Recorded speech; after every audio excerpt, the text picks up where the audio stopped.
Hi friends, ನಮಸ್ಕಾರ. SSEM.377ಗೆ ತಮಗೆಲ್ಲ ಸ್ವಾಗತ. ಇವತ್ತಿನ ರೆಸಿಪಿ ಈರುಳ್ಳಿ ಪಕೋಡ.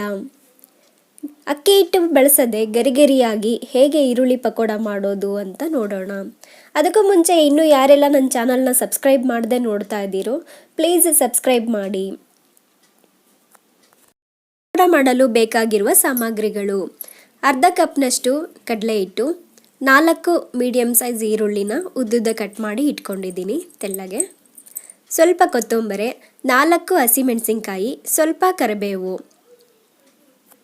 ಚಿಟಿಕೆ ಅಡುಗೆ ಸೋಡಾ, 1 ಟೇಬಲ್ ಸ್ಪೂನ್ ಜೀರಿಗೆ, 1/4 ಟೀ ಸ್ಪೂನ್ ಅಜ್ವೈನ್ ಕಾಳು, ರುಚಿಗೆ ತಕ್ಕಷ್ಟು ಉಪ್ಪು.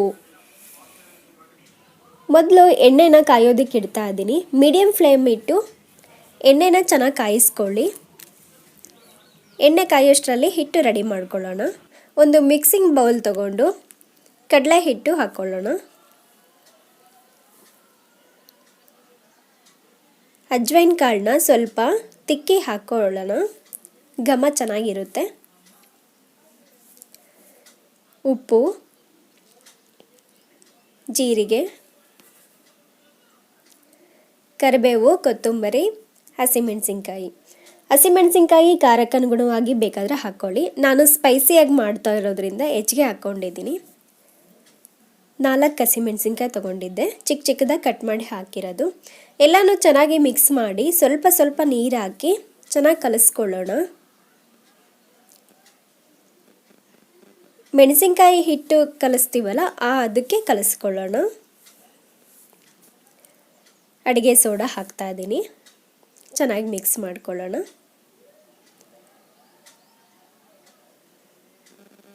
ಹೀಗೆ ಮುಂಚೆ ಹಿಟ್ಟು ಕಲಸಿ ಆಮೇಲೆ ಈರುಳ್ಳಿ ಸೇರಿಸೋದ್ರಿಂದ ಒಳಗಡೆ ಸ್ಮೂತಾಗಿ ಮೇಲೆ ಕ್ರಿಸ್ಪಿಯಾಗಿ ಚೆನ್ನಾಗಿರುತ್ತೆ ತಿನ್ನೋದಕ್ಕೆ.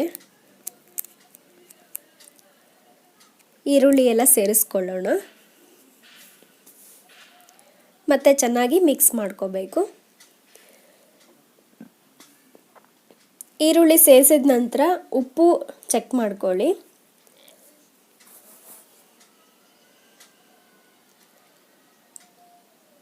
ರೆಡಿಯಾಗಿದೆ.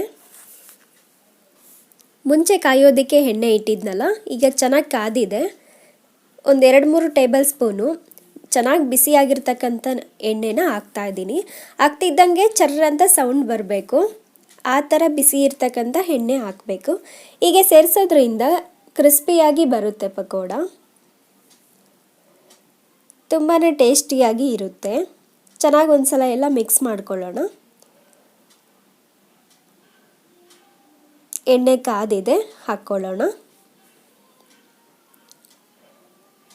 ಚಿಕ್ಕ ಚಿಕ್ಕದಾಗಿ ಸ್ವಲ್ಪ ಹಾಕ್ಕೊಳ್ಳಿ.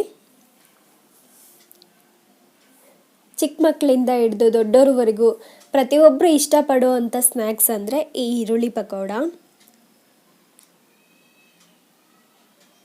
ವಾರಕ್ಕೊಮ್ಮೆ ಆದರೂ ಮಾಡ್ಕೊಂಡು ತಿನ್ನಬೇಕು ಅನಿಸುತ್ತೆ. ಅದರಲ್ಲೂ ಚಳಿಗಾಲ, ಮಳೆಗಾಲದಲ್ಲಿ, ಬೇಸಿಗೆಗಾಲದಲ್ಲಿ ಎಲ್ಲ ಟೈಮಲ್ಲೂ ಇಷ್ಟಪಡುವಂಥ ಸ್ನ್ಯಾಕ್ಸ್ ಇದು. ಒಂದು ಸೈಡ್ ಚೆನ್ನಾಗಿ ಬೆಂದ ನಂತರ ಇನ್ನೊಂದು ಸೈಡ್ ಬೇಯಿಸ್ಕೊಳ್ಳೋಣ. ಲೋ ಫ್ಲೇಮ್ ಇಟ್ಕೊಂಡೇ ಮಾಡ್ಕೊಳ್ಳಿ. ಒಳಗೂ ಎಲ್ಲ ಚೆನ್ನಾಗಿ ಬೇಯಬೇಕು. 2 ಸೈಡು ಚೆನ್ನಾಗಿ ಬೇಯಿಸ್ಕೊಂಡು ಕೆಂಪಾದ ನಂತರ ತೆಕ್ಕೊಳ್ಳೋಣ. ಇವತ್ತಿನ ಈ ರೆಸಿಪಿ ನಿಮಗೆಲ್ಲ ಇಷ್ಟ ಆಗಿದೆ ಅಂತ ಭಾವಿಸ್ತೀನಿ. ಪ್ಲೀಸ್ ಒಂದು ಲೈಕ್ ಮಾಡಿ, ಶೇರ್ ಮಾಡಿ, ಸಬ್ಸ್ಕ್ರೈಬ್ ಮಾಡಿ. ಮತ್ತೆ ಮುಂದಿನ ವಿಡಿಯೋದಲ್ಲಿ ಸಿಗೋಣ. ಅಲ್ಲಿವರೆಗೂ ನಮಸ್ಕಾರ.